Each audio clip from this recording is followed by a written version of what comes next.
बात गजब बोलते हैं। अरे कहाँ चले भाई, दिखाइए दिखाइए। या तो आप राजनीति छोड़ दीजिएगा या मैं छोड़ दूंगा भाई कोरबा जो है आइए सब आज के राम राम भैया सबको। तो आज हम देखने वाले हैं बड़ा ही मज़ेदार वीडियो।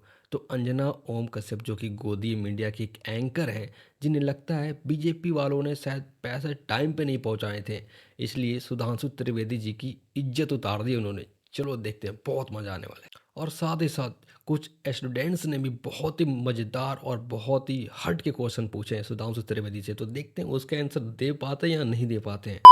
सुधांशु सर से है। 2014 में जब मोदी जी आए थे तो उन्होंने सपना देखा था कांग्रेस मुक्त भारत, जो 2017-18 में पीक पे था। लेकिन अभी आपकी स्थिति यह है कि 15 राज्यों में आपकी सरकार है और 6 में पूरा बहुमत से सरकार है। तो कहीं कांग्रेस मुक्त बनाने के चक्कर में बीजेपी मुक्त भारत तो नहीं हो जाएगा? मेरा सवाल मृत्युंजय सर से है। मेरा सवाल मृत्युंजय सर से है। हम ये पूछना चाहते हैं कि आप खाली टमाटर और आटा का बात करते हैं। हम बिहार से हैं।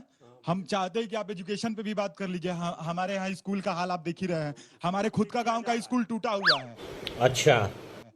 और उसमें भूसा रखा जा रहा है स्कूल में। मगर क्यों? कोई पढ़ने वाला नहीं है उसमें। ना टीचर आए तो पिकनिक मना के जा रहे हैं। तो आप उस पर भी बात कर लीजिए। आटा टमाटर नहीं चाहिए हमको नहीं चाहिए। हम लोग उपजा लेते हैं आटा टमाटर। अरे हम उपजा लेंगे, आप एजुकेशन दीजिए, हम पढ़ लेंगे, पढ़ के कमा लेंगे, खरीद लेंगे, 120 का भी खरीद लेंगे। कैसी अपमानजनक बातें कर रहा है। सर आप 9 साल से सत्ता में फुल मेजोरिटी के साथ है, 2024 में भी आ सकते हैं। तो सर बीजेपी बड़े फैसले लेने से क्यों हिचकिचाती है? जैसे यूसीसी हो, फार्म बिल वापस लेना हो, लेकिन एक तरफ कर्नाटका डंके की चोट पे कांग्रेस आई और हिजाब बैन को हटा दिया, सिलेबस से हेडगेवार को हटा दिया, लेकिन बीजेपी मजबूत सरकार होने के बावजूद भी बड़े फैसले लेने से क्यों हिचकिचा रही है? सर मेरा सवाल तो सही है कि सर आप अगर बिहार में अगर 5 साल के कोर्स 3 साल के कोर्स को 5 साल में करवा रहे हो, फिर घिरे उसे आप विकसित बोल रहे हो, तो आप बहादुर है लेकिन आते हैं फिर। हम चाहते हैं कि मतलब हमारे बिहार के बच्चे अच्छे पढ़े और 3 साल का कोर्स 3 साल में ही खत्म करें। कितने बिहार के स्टूडेंट्स हैं आई यहाँ पर? थिंक ये ग्रेजुएशन की बात कर रहे हैं, क्योंकि मैंने भी सुना है ग्रेजुएशन 3 साल का होता है, लेकिन करते 5 साल में। थोड़ी देर पहले बोला कि बेरोजगारी के फोर्स खड़ा हो रहा है। बिहार से ही है ना? बिहार से, यस। तो ये जो पटना में 2 दिन पहले शिक्षक अभ्यर्थी को दौड़ा रखकर पीटा जा रहा था, वो क्या था? रोजगार था क्या? शिक्षा मंत्री ने क्या कहा पता है ना, कि बिहार के जो युवा हैं वो मतलब अयोग्य हैं और सबसे ज्यादा बिहार के युवा आईपीएस आईएएस बनते हैं। तो ये मतलब क्या था? वो रोजगार था क्या? शिक्षा मंत्री जी के बातों को गलत अर्थों में नहीं लेना चाहिए। अच्छा। उन्होंने ये नहीं कहा कि बिहार के छात्रों में, नौजवानों में प्रतिभा नहीं है। बिहार की छात्र नौजवानों की तो प्रतिभा इतनी है कि पूरे देश में उनका डंका बसता है। अरे तो अयोग्य है उसका क्या मतलब है? रिपीट तो इसलिए कर रहे हैं जब अरे कुछ बताइए ना सर। हम तो कह रहे हैं कि शिक्षा व्यवस्था में सुधार और गुणवत्तापूर्ण शिक्षा, ये हमारी सरकार की प्राथमिकता है। उस ओर कदम बढ़ चुका है, उसके परिणाम आ रहे हैं। थोड़ा सा रुक जाइए, एक एक करके सवाल लेंगे। सुरेंद्र जी से पहला सवाल था। दो क्वेश्चन किए थे बिटिया ने।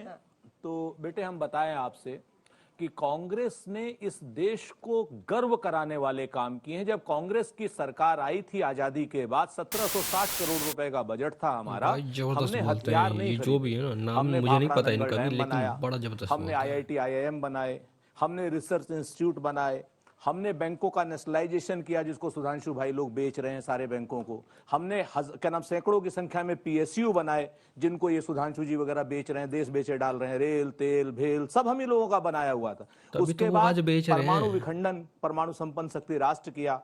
उसके बाद एक पाकिस्तान के 2 पाकिस्तान किए। हरित क्रांति हम लोगों ने की, दुग्ध क्रांति हम लोगों ने की, कंप्यूटर क्रांति हम लोगों ने की। राइट टू वोट करें ये पूछा था ना मैंने बताया ना। हाँ, इन्होंने ये पूछा था कि ऐसे कौन से काम कांग्रेस ने किए जिससे आप हमें गर्व हो। हम ये बात राइट टू इंफॉर्मेशन हमने दिया, राइट टू एजुकेशन हमने दिया, राइट टू फूड हमने दिया। देखिए पहले तो जो उसने प्रश्न पूछा था, उसने कहा था कि बड़े निर्णय लेने से बीजेपी क्यों हिचकती है, की तरह। जैसे उन्होंने उदाहरण क्या दिया कांग्रेस में, देखिए कितने बड़े निर्णय का उदाहरण दिया कि हिजाब वापस कर दिया और उन्होंने कहा हेडगेवार जी का वो हटा दिया। मतलब कितना प्रगतिशील निर्णय है कि हिजाब पहनने के ऊपर उन्होंने कह दिया आप जो हिजाब पहनना चाहिए। कितना प्रगतिशील निर्णय है 21वीं सदी में, जिस मानी हुई बात है, इनकी पार्टी ने आने के साथ बड़े निर्णय किए।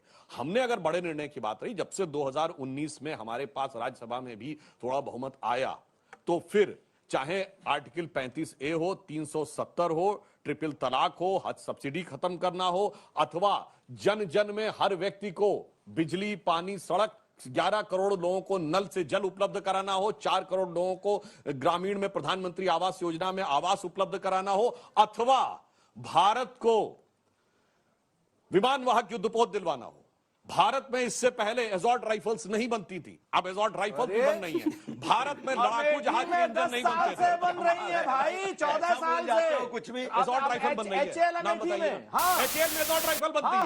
तो गजब है भाई, एचएएल में तो भैया हवाई जहाज के पार्ट बनते हैं, एसॉल्ट राइफल कहां बनती है? मेरे साथ आइए फिर से। अरे मेरे साथ नहीं भाई, एसॉल्ट राइफल भारत में अब बनना चाहिए, आप दिखाइएगा। एचएएल बोल गए, एरोनॉटिक्स लिमिटेड की बात, हिंदुस्तान एरोनॉटिक्स लिमिटेड में एसॉल्ट राइफल बनती है। गजब है भाई। अमेठी कोरवा शाखा में एसॉल्ट राइफल का एक सेक्शन है। अरे भाई और जिसको रूस के उससे बाकायदा वहां पर बनाया रूस गया के उससे रूस के सहयोग से, हाँ रूस के सहयोग से। अरे सुधांशु जी फिर से फंस जाइएगा। अरे भैया फिर मैं आपसे कह रहा हूँ, कोरबा बता एचएएल में एसॉल्ट राइफल बन रही थी, चलिए दिखाइएगा। एचएएल में एसॉल्ट राइफल बन रही थी, गजब बोलते हैं। अरे कहां चले भाई, दिखाइए दिखाइए। या तो आप राजनीति छोड़ दीजिएगा या मैं छोड़ दूंगा भाई। कोरबा जो है आइए जब आज के दिन जानकारी है, कहते हैं कि अरे आप क्या करें भाई, आप समझ रहे हैं।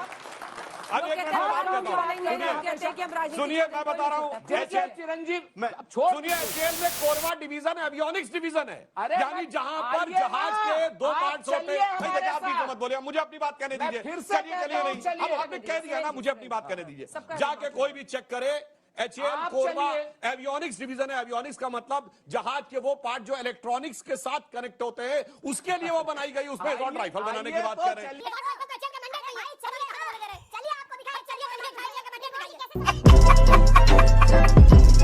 तो देखो यार, अगर तुम्हें वीडियो थोड़ी सी भी अच्छी लगी हो ना, तो वीडियो को लाइक करके चैनल को सब्सक्राइब करके थोड़ा सपोर्ट करो, क्योंकि और भी ऐसी गोदी मीडिया वाली और अंधभक्त वाली वीडियोस आती रहेंगी।